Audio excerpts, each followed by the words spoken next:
অমুকের আব্বা আপনি তো যাচ্ছেন মাহফিলে, পাঞ্জাবি একটু সিধা করে গায়ে দেন, কতক্ষণ এই উল্টা তখন আমরা ধরে দিলেন, আপনি যখন ধরে দিলাম তখন দেখা গেল ইনি বলছেন ভাই আপনাদের এই ভুল সংশোধন করাতে আল্লাহ আপনাদের কল্যাণ দিক, আপনার আল্লাহ হায়াত দারাজ করে দিক। সাংঘাতিক একটা ভুল আপনি ধরে দিয়েছেন, কথা ঠিক কিনা? পাঞ্জাবি উল্টা হলে আপনার দোয়া করিচ্ছে, হায়াত বৃদ্ধির দোয়া করলো, কতক্ষণ। কিন্তু আল্লাহ কোরআনে বলছেন আল্লাহর পথ হলো সিধা আর মানুষের পথ হলো উল্টো। এখন আমরা যদি কোরআনের থেকে উল্টা পথের কথা ধরে দিই তাহলে দেখা যাচ্ছে আমাকে ধরে জেলত তুলছে। পাঞ্জাবি উল্টো কথা বলে ওই দোয়া করছে, আবার করতে জান্নাতের যা, কতক্ষণ। অথচ পথ উল্টা পথে চললে জিন্দেগিতে আল্লাহর জান্নাতে যাওয়া সম্ভব নয়। সিধা পথ কার? এই কোরআন হলো সিধা পথের কিতাব। কোন পথে? আপনি যদি সিধা পথে চলার সিদ্ধান্ত নেন তাহলে কোরআন আপনার শুনে মধুর চেয়ে মিষ্টি লাগবে। আর আপনি উল্টা পথে চলেন, কোরআন সিধা কথা শুনলে আপনার কলজা জ্বলবে। তাহলে এই কোরআন না শুনে বাড়ির যা পান থাকা আর শুয়ে থাকা ভালো, কতক্ষণ। তাহলে আপনার সিধা কথা শুনবেন, শুনবেন তো? তাহলে আসুন, আল্লাহ তাআলা কোরআনে বলছেন কি, কুল হাবিতু মিনহা জামিআ ফাইম্মা ইয়াতিয়ান্নাকুম মিন্নি হুদান ফামান তাবিয়া হুদায়া ফালা খাউফুন আলাইহিম ওয়ালা হুম ইয়াহজানুন।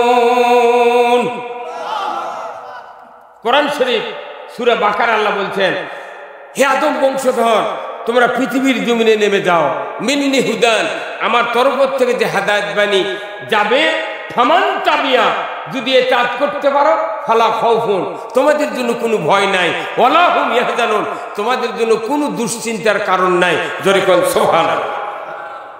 কোরআন মানলে, কোরআনের আনুগত্য করলে ভয় নাই, চিন্তা নাই, কার কথা? জোরে কোন। এটা বিশ্বাস হয়? বিশ্বাস যদি হয় তাহলে বাংলাদেশে 12 লোক নামাজ পড়ে না। বাংলাদেশে বক্তার বেটা বেনামাজি, কতক্ষণ। মসজিদের ইমামের বেটা ডবল বেনামাজি, মুয়াজ্জিনের বেটা রিডবল বেনামাজি, মুতাল্লির বেটা ট্রিপল বেনামাজি, হাজির বেটা ও দুই জানে না। হ্যাঁ, কতক্ষণ। তাহলে আল্লাহ বললেন আমার পক্ষ থেকে হেদায়েত বাণী যাবে, তোমরা যদি ফামান তাবিয়া এ কাজ করতে পারো, ফালা খাউফুন, তোমাদের জন্য ভয় নাই।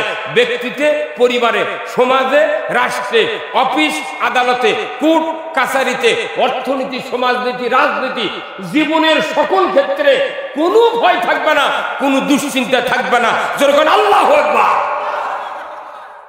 এটা বিশ্বাস করতে হবে একজন ইমানদারের কথা। কি এখন কেউ যদি আনুগত্য না করে, কোরআন না মানে, বিশ্বাস না করে, তার জন্য পরে আয়াতে আল্লাহ তাআলা বলছেন কি, ওয়াল্লাযীনা কাফারু ওয়া কাযযাবু বিআয়াতিন, কোনো কথা হবে না।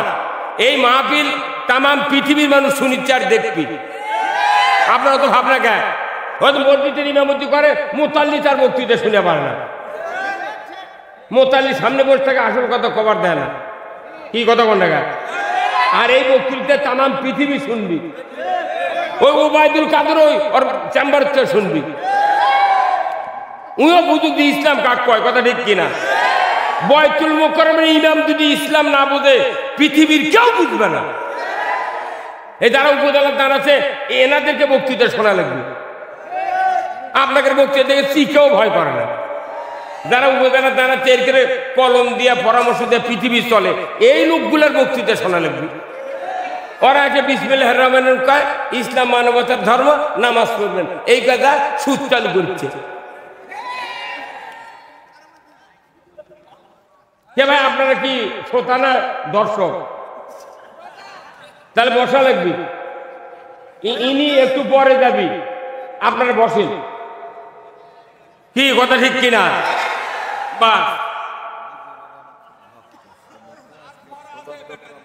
হ্যাঁ, ঠিক আছে। আলহামদুলিল্লাহ,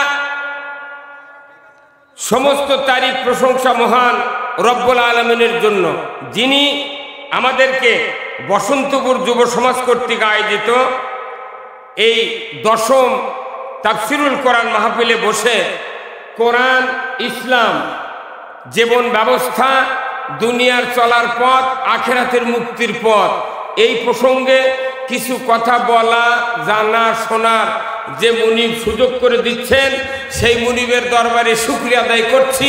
সবাই পড়ছে আলহামদুলিল্লাহ। লাখ কোটি দরুদ ও সালাম বিশ্ব মানবতার মুক্তির দিশারি জনাবে মুহাম্মদ রাসূলুল্লাহ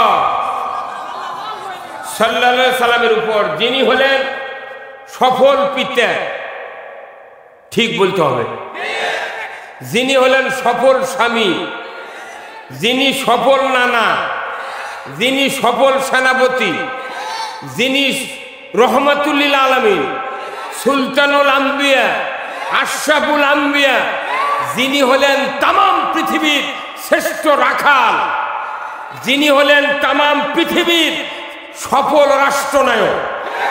জোরে বল ঠিক কিনা?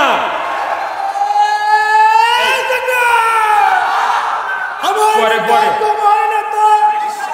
পরে রে, আগে থামেন রে, থামেন। স্লোগান পরে দেন হেনি, ইসলাম না বুঝলে স্লোগান দিলে আবার কেউ কবি ওরা দলীয় স্লোগান। পাগল, এই লিল্লাহ তাকবীর এগুলো বলে মেলা মানুষের কলজা জ্বলে।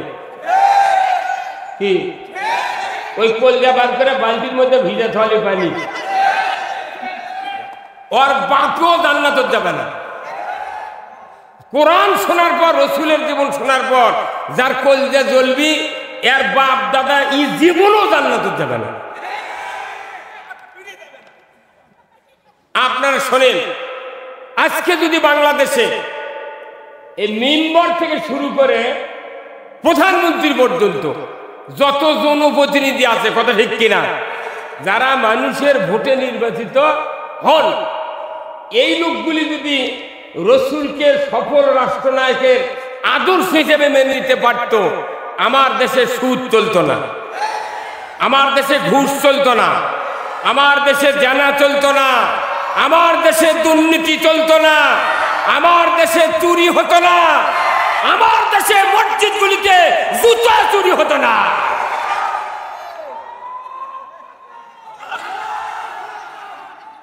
কথা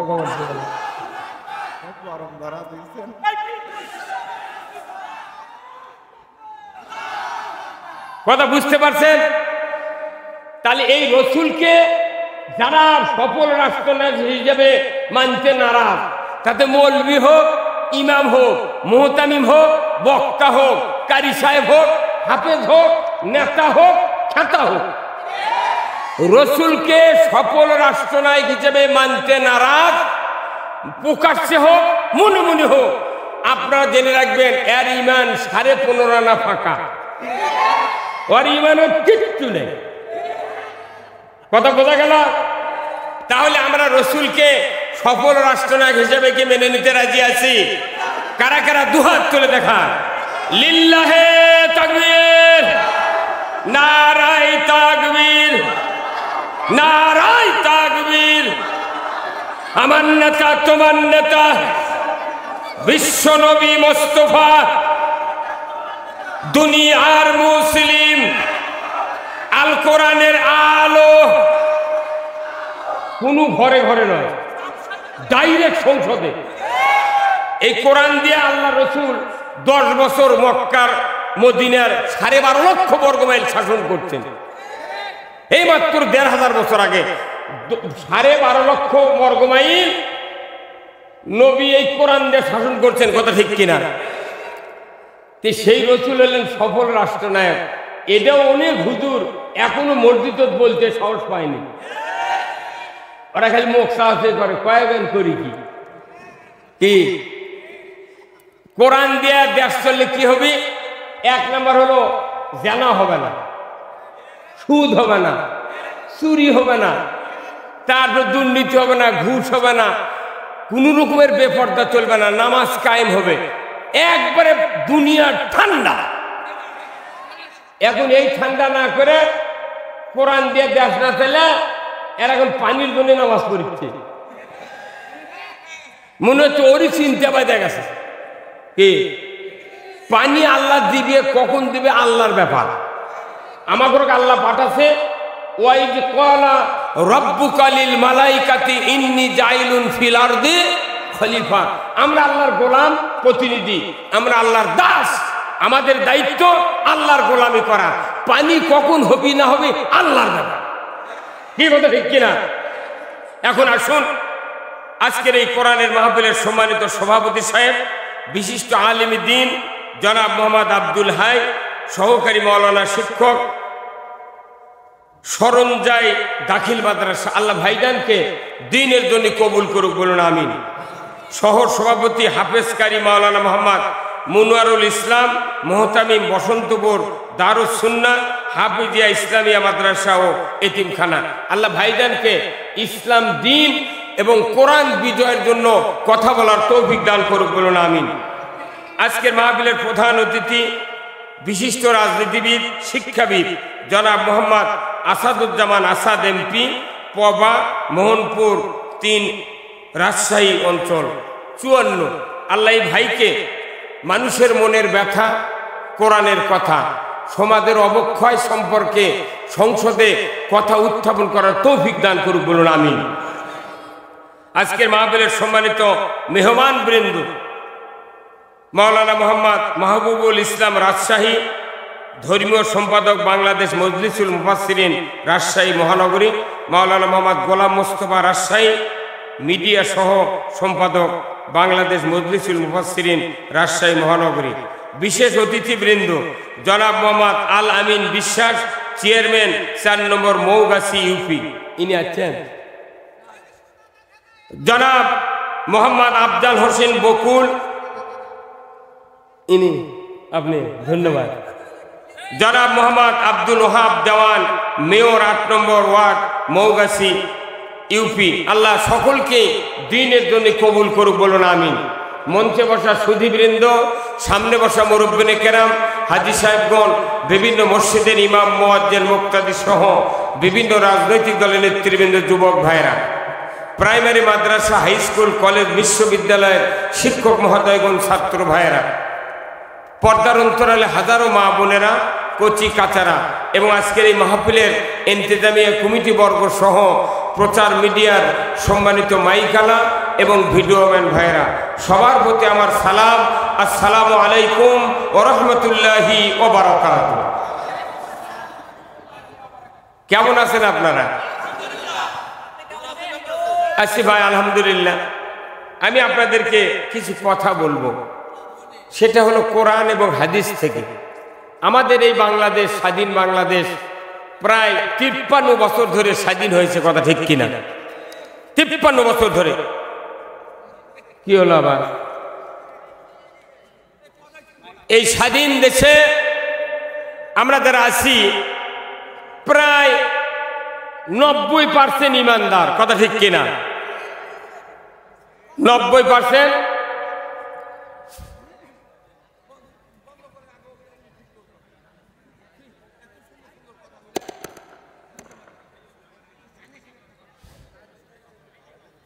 বেশি ভালো করবেন নাকি আবার নষ্ট হলো রে? হ্যাঁ হ্যাঁ,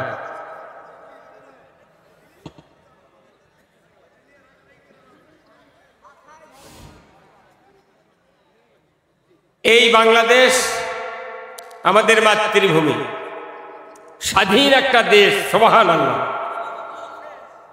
এই দেশে ইমানদারের বাস আছে, মুসলমানের বাস নেই। আমরা মনে করি যে বাংলাদেশ একটা ইমানদারের দেশ, মুসলমান আমরা, আমিও মুসলমান না। এ দেশের বড় বড় আলেম ওলামা ইমামরা যারা নামাজ পড়ায় তারাও মুসলমান না, কারণ মুসলমান হতে গেলে ইসলাম মানা লাগবে। কি হুজুর? ইসলাম যদি এখানে না মানা যায় মুসলমান হওয়া যাবে না। অথচ অনেক হুজুর বাংলাদেশে বলে যে মুসলমান ভাইরে আমার, কিন্তু আমার প্রশ্ন, উনি তো মুসলমান না। কি এটা ইমানদার আছে বাংলাদেশে? ইমানদার আছে 2 প্রকার, একটা হলো ভেজাল যুক্ত আর একটা হলো ভেজাল মুক্ত। আজ থেকে 1500 বছর আগে এই কোরআন নাজিল হয়েছে। কত বছর আগে? এই কোরআন নাযিলের উদ্দেশ্য আগে বুঝতে হবে যে কোরআন কেন নাযিল করা হলো, আবার নবী কেন পাঠানো হলো, আবার আমাদেরকে আবার উম্মত করে বানানো হলো কেন। এই তিনটা উদ্দেশ্য আমাদের আগে বুঝতে হবে, তাছাড়া কোরআন বোঝা যাবে না। আল্লাহ আছেন কিন্তু এত নবী পাঠালেন, তারপরে মানুষ বুঝান গেল না কি। তাও কি আমরা যেরকম 50 বছর 100 বছরের বক্তৃতা দিচ্ছি, উনি এক বক্তা মারা গেল, কিন্তু এই দেশে নয় এই পৃথিবীতে এমনও নবী ছিলেন তার বয়স ছিল 1000 বছর। কতক্ষণ? কারুয়া ছিল 950 বছর, কারুয়া ছিল 300 বছর, 250 বছর। একসাথে 4 জন 3 জন পর্যন্ত নবী পৃথিবীতে ছিলেন। সব নবী বনি ইসরাইল জামানার 70,000 নবী ওই সমাজের নেতৃস্থানীয় লোকেরা যারা শাসক ছিল তারা কতল করেছে 70,000 নবী। কতক্ষণ? নবী যারা মারিছে এরকম কথা জান্নাতুল ফেরদৌস দিবি নাকি? হ্যাঁ, তাহলে নবী যারা মারিছে তারাও কোনো মানুষ ছিল। কতক্ষণ? তাহলে এই কোরআন নাযিলের উদ্দেশ্য ওই লোকগুলি জানেনি, যার কারণে আজকে নবীদেরকে হত্যা করা হয়েছে। কোরআনের আগে যত সহিবা ছিল কি জন্য নাযিল করা হয়েছে তাদেরকে বুঝাতে গিয়েই নবীদের দুনিয়া থেকে বিদায় হওয়া লেগেছে। কথা ঠিক কিনা? আমি আপনাদেরকে বলতে চাচ্ছি যে কোরআন নাযিল হলো দুইটা উদ্দেশ্য নিয়ে। কয়টা? দুইটা। আজকে বাংলাদেশে নামাজের বক্তৃতা করে লাভ নেই, আছে? কতক্ষণ? পর্দার বক্তৃতা, সুদের বক্তৃতা, সোয়াবের বক্তৃতা, কোনো বক্তৃতা করে লাভ নাই। একটা বক্তৃতা করা লাগবে, যেই বক্তৃতা দিয়ে পুরা বাংলাদেশ জান্নাতে পরিণত হবে। কথা ঠিক কিনা? সেই বক্তৃতা আমি আপনাদের সামনে করতে চাই। কি শুনতে রাজি আছেন? আলহামদুলিল্লাহ। কি ভাই আমার কি হবে?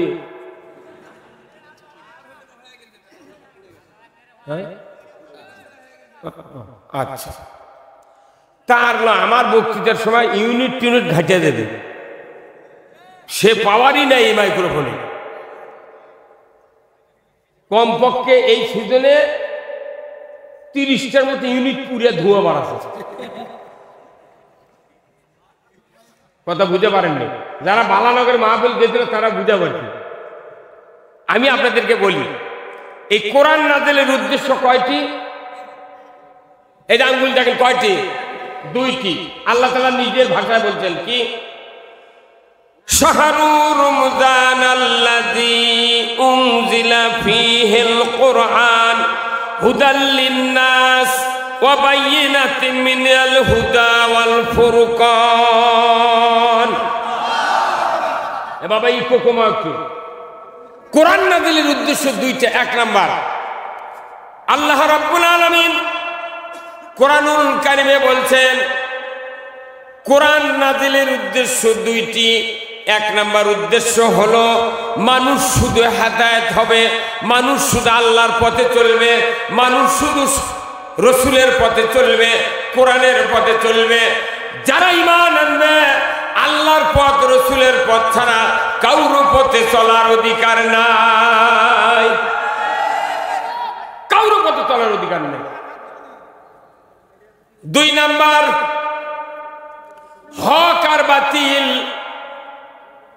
সত্য মিথ্যা, হালাল হারাম, সুদ যাকাত, অন্যায় আর ন্যায়, এইগুলি ডিভাইডেড করবে, পার্থক্য নির্ণয় করবে। এটা সুদ, এটা যাকাত, এটা সত্য, এটা মিথ্যা। কোরআন নাযিলের পর যদি সমাজে যদি সুদ চলে, আল্লাহর ইজ্জতের কসম, ওই কোরআনের উপর যারা ঈমান এনেছে আসলে তাদের ঈমান নাই। কোরআন সমাজে থাকবে আর সুদের অর্থনীতি চলবে, এটা ঈমানদারের সমাজ হতে পারে না। সুদ হারাম করছেন কে? যাকাত খরচ করছেন কে? তে বলেন তো, সুদ বেশি চলে না যাকাত বেশি চলে? অথচ দেখেন সবাই রোজা করছে। এইবার এমন কোন গ্রাম নেই যে গ্রামে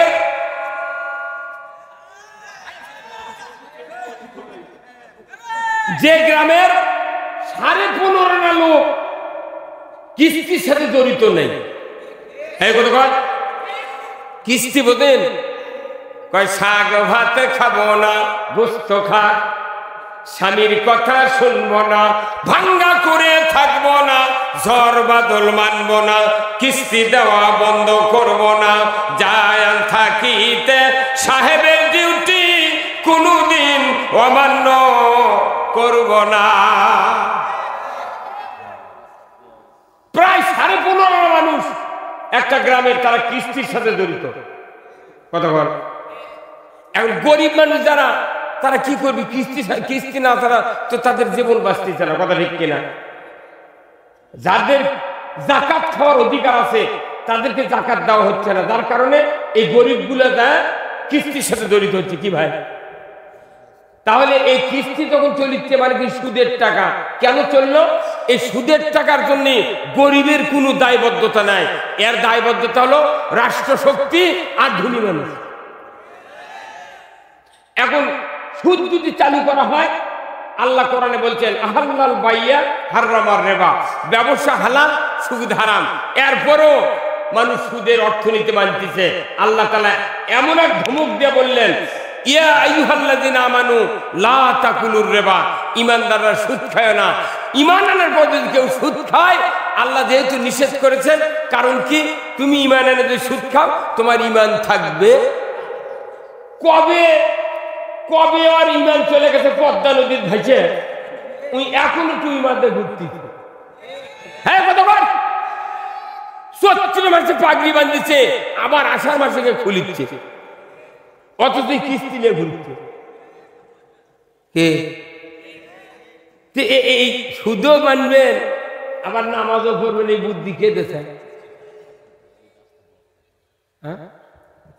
সম্মানিত শ্রোতা মন্ডলী, যারা রাস্তায় গাড়ি রেখেছেন, মাহফিলের লোকজনের আসতে বিঘ্ন করছে, আপনারা গাড়িগুলোর রাস্তা থেকে সরিয়ে গ্যারেজে রাখেন। গ্যারেজেরও আছে, মহিলা প্যান্ডেলে মহিলা ঢুকতে সমস্যা হচ্ছে।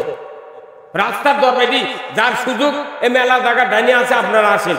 রাস্তা ওটি বলো খা যারা দাঁড়িয়ে আছে, তারা আমাদের সিকিউরিটি গার্ড। মোটরসাইকেল সাথে না থাকলে চুরি করে লেগে দিতে। যে দেশে মসজিদের সামনে থেকে হুন্ডা চুরি হয়, সেই দেশে একটা দেশ হলো।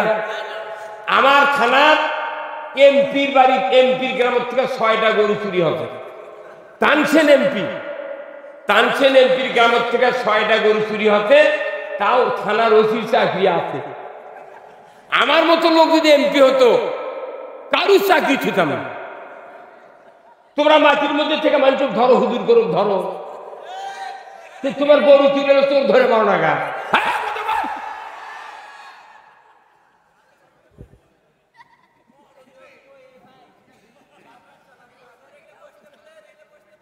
থাক থাক, ওই দাঁড়িয়ে আছে, ওই ওর পাও একবার আটকে গেছে। শোনেন, তাহলে কোরআন নাযিলের উদ্দেশ্য বুঝে পারছেন আপনি? একটা মানুষ খালি হেদায়েত হবে, কার পথে চলবে? আল্লাহর পথে, রসুলের পথে, কোরআনের পথে। কথা ঠিক কিনা? এখন আল্লাহর পথ আর মানুষের পথ আগে বুঝতে হবে। কথা ঠিক কিনা? আচ্ছা, সূরা ফাতিহা কে কে শোনেননি, জানেননি? একটাবার হাত তুলে দেখান তো, জীবনে সূরা ফাতিহা শোনেনি। হ্যাঁ? আচ্ছা, আওয়ামী লীগ, বিএনপি, জাতীয় পার্টি, জাসদ, সুদারু, মদারু, জুয়ারু, পীর, তবলিগ, জামাত, যত রকমের রাজনৈতিক দল আছে, তরিকার লোক আছে, এদের ভেতরে সূরা ফাতিহা না জানার কেউ আছে? তাহলে সূরা ফাতিহার একটা আয়াত আছে, ছোট্ট একটা আয়াত, ইহদিনাস সিরাতাল মুস্তাকিম। এই আয়াতের অর্থ হলো, হে আল্লাহ, তুমি আমাদেরকে সরল, সঠিক, সিধা পথে পরিচালিত করো। কথা ঠিক কিনা? 1 নম্বর হলো সরল, তারপরে সঠিক, তারপরে সিধে। সরল কথাটা শিক্ষিত লোকেরা বোঝে, তারপরে সঠিকটা তার চেয়ে না কম শিক্ষিত লোক বোঝে, আর সিধে ফকিন্নিও বোঝে। এই কথা ঠিক কিনা? এই যে আমার এই ভাইয়ের নাম হলো কি বললাম? আফজাল হোসেন ভাই। এই যে এই ভাইটা পাঞ্জাবি গাছ দিচ্ছে না, ইনি যদি এই পাঞ্জাবিটা উল্টো করে গাছ দিয়ে আসতেন, যে পকেট আছে ভেতরে সেটা থাকতো উপরে। এতগুলা লোক আমাকে দেখতো না, এই ভাইয়ের এই পাঞ্জাবের দিক থেকে থাকলো। মনে মনে বলতো এই লোকটার বোধহয় বউ মরছে। স্ত্রী যদি বেঁচে থাকতেন তাহলে তো অবশ্যই বাড়ির থেকে আসতে বলতো যে অমুকের আব্বা আপনি তো যাচ্ছেন মাহফিলে, পাঞ্জাবি একটু সিধা করে গায়ে দেন। কতক্ষণ এই উল্টা তখন আমরা ধরে দিলেন, আপনি তখন ধরে দিলাম, তখন দেখা গেল ইনি বলছেন ভাই আপনাদের এই ভুল সংশোধন করাতে আল্লাহ আপনাদের কল্যাণ দিক, আপনার আল্লাহ হায়াত দারাজ করে দিক। সাংঘাতিক একটা ভুল আপনি ধরে দিয়েছেন, কথা ঠিক কিনা? পাঞ্জাবি উল্টা হলে আপনার দোয়া করিচ্ছে, হায়াত বৃদ্ধির দোয়া করলো। কতক্ষণ কিন্তু আল্লাহ কোরআনে বলছেন আল্লাহর পথ হলো সিধা আর মানুষের পথ হলো উল্টো। এখন আমরা যদি কোরআনের থেকে উল্টা পথের কথা ধরে দিই তাহলে দেখা যাচ্ছে আমাকে ধরে জেলত তুলছে। পাঞ্জাবি উল্টো কথা বলে ওই দোয়া করছে, আবার করতে তুই জান্নাতে যা। কতক্ষণ অথচ পথ উল্টা পথে চললে জিন্দেগিতে আল্লাহর জান্নাতে যাওয়া সম্ভব নয়। সিধা পথ কার? এই কোরআন হলো সিধা পথের কিতাব। কোন পথে?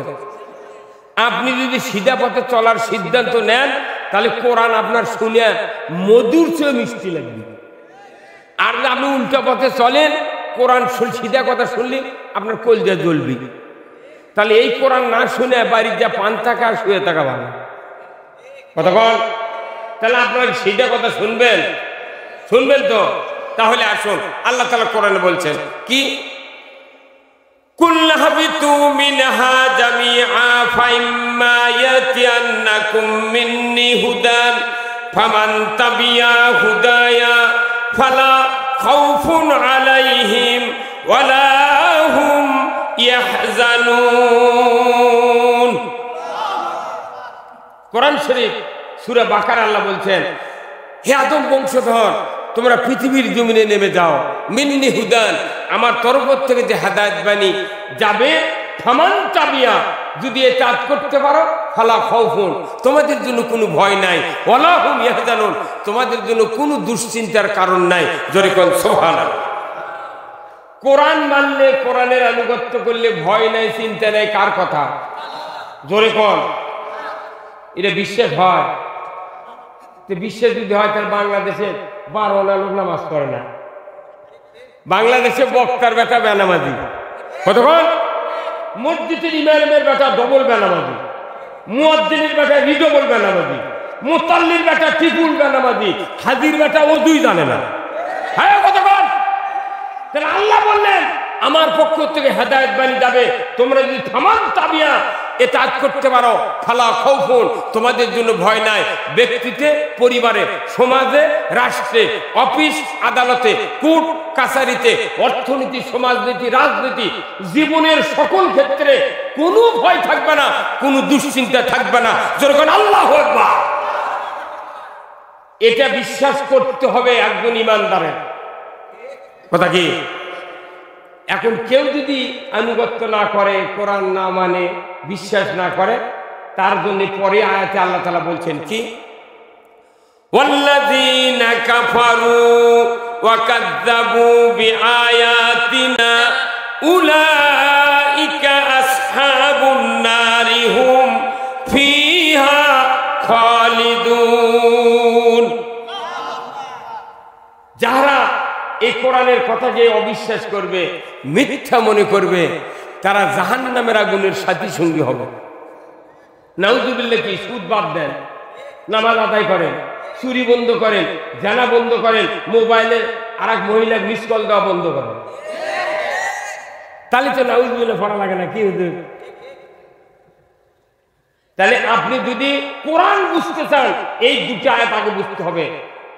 এই দুটো আয়াত হলো নৈবেত্তিক হারে, যেরকম বাংলাদেশে সৃজনশীল আর নৈবেত্তিকের পরীক্ষা হয় না ভাই, বাংলাদেশের ছাত্রকে তো পড়া লাগে না। আন্দাজে যদি 22টার মধ্যে 13টা ঠিক চিহ্ন দেয় তার 11টাই ঠিক। এই যে হুজুর আছে বলছে যে নৈবেত্তিকের পড়া লাগে না, আন্দাজে ঠিক চিহ্ন দিচ্ছে, 11টাই ঠিক। কতক্ষণ? তাহলে আল্লাহ কোরআনে এই নৈবেত্তিকের প্রশ্ন দুটো করছেন। একবারে নৈবেত্তিক হলো কি, যে কোরআন মানলে জান্নাতি, না মানলে জাহান্নামী, কার কথা? তাই এখানে যতগুলো লোক আছেন আপনারা আমার সামনে, আমি 5 টাকার একটা খাতা 5 টাকার একটা বল পেন হাতে হাতে দিলাম। আপনাদের যদি বলি ভাই কোরআন মানলে জান্নাতি 1 নম্বর প্রশ্ন, 2 নম্বর প্রশ্ন না মানলে জাহান্নামী, এই 2টা প্রশ্ন আপনারা লেখেন। আপনারা লিখতে পারবেন না? লেখার পর যদি আমি বলি আপনারা টিক চিহ্ন দেন, কোনটা আপনারা টিক চিহ্ন দিবেন দেখেন, লেখেন। আপনারা কয় নম্বর টিক চিহ্ন দিবেন? কথা বুঝতে পারেন না? একটা প্রশ্ন কোরআন মানলে জান্নাতি, আরেকটা প্রশ্ন না মানলে জাহান্নামী, কোনটা টিক চিহ্ন দিবেন? আর কেউ কেউ 2টা দিবে, কি কি 1 নম্বর বলেন, 1 নম্বর ঠিক দেব। তাহলে এই এতগুলা লোক, এটিতে 6000 লোক আছেন আপনারা, তাহলে 5 মিনিট লাগবে না, 3 মিনিটের মধ্যে আপনার সব মানুষ কোরআনের পক্ষে আলেন। কথা ঠিক কিনা? আচ্ছা, আপনারা যার যার মতো বাড়ি গেলেন, অবশ্যই বাড়ির 7 জন 5 জন সদস্য আছে না? সবার হাতে হাতে আবার খাতা দিলেন, কলম দিলেন। বাবা আজকে সন্ধ্যার সময় তোমাকে পরীক্ষা হবে, লেখো তো কোরআন মানলে জান্নাতি না মানলে জাহান্নামী, 2টা প্রশ্ন, তোমরা কোনটা ঠিক চিহ্ন দিবে দাও। আপনার বাড়িতে শুক্রবারে নামাজ পড়ারও না পড়ারও লোক থাকে, 1 নম্বর ঠিক দিবি। কি ভাই কথাকে কবিতা না কোরআন মানলে জান্নাতি গেল। তাহলে এই বাংলাদেশের যত সভা কমিটি হয়, প্রত্যেকটা শ্রোতা যদি তার বাড়ির যায় এরকম রিটেন পরীক্ষা নিত, তাহলে বাংলাদেশে এত ওয়াজ করা লাগতো। এই ধরে গান। আচ্ছা, চেয়ারম্যান আছে ইউনিয়ন বোর্ড, 9টা হলো পুরুষ মেম্বার, 3টা হলো মহিলা, চেয়ারম্যান একজন, তাহলে কয়জন হলো? 13 জন। একদিনও গুণে ঠিক করেননি। 13 জন মানুষ সচিবক দিয়ে খাতা প্রশ্ন কলম দিয়ে বলে, এই চেয়ারম্যান সাহেব বলে, এইবারে মেম্বার আপনারা লেখেন তো কোরআন মানলে জান্নাতি না মানলে জাহান্নামী, কোনটা ঠিক শুনে দিবেন। যে মেম্বার 6 মাসের মতো অজু করেনি, ইও ঠিক চিহ্ন দিবে 1 নম্বরে। হ্যাঁ, কত টাকা সংসদে এমপি আছে 300 জন, কতজন? ওখানে আপনার স্পিকারের মাধ্যমে খাতা কলম দেওয়া হলো। প্রধানমন্ত্রী যদি বলে, এমপি সাহেব আপনারা যারা আছেন কোরআন মানলে জান্নাতি না মানলে জাহান্নামী, লেখেন তো কোনটা ঠিক চিহ্ন দিবেন দেন। তাজুয়া মুরাদও 1 নম্বর ঠিক চিহ্ন দিবেন। তাহলে এই বাংলাদেশের সকল মানুষ কোরআনের পক্ষে আসতে 5 মিনিটও লাগলো না। এরই জন্যে বাংলাদেশে বক্তৃতা করতে করতে বক্তার তালুয়া ফেটে যাচ্ছে, জিভে ফেটে যাচ্ছে, হায়াত সার গুরু হয়ে যাচ্ছে। ওর কে মনে ওরা ভোট নিয়ে ক্ষমতা যাচ্ছে, আমাকে প্রতিকাল বক্তৃতা দিতে থাক, জানাজা করবো, আমাকে দোয়া করবো, যে প্রকারই হোক জান্নাত দিতেই হবে। আর আমার মতো মরণ আমার এলাকায় বলেছি, তোরা আমাকে কোরআনের কথা খবর দেবো না, কোরআনের আইন চাবো না, আর জানাজা করলে তুই দোয়া করবার করছো, তাহলে আল্লাহ আকবরকে দাঁড়িয়ে থাকবো, মুখ লড়াবো, একটা দোয়া হবে না, ফাটা ফাটা মর করে।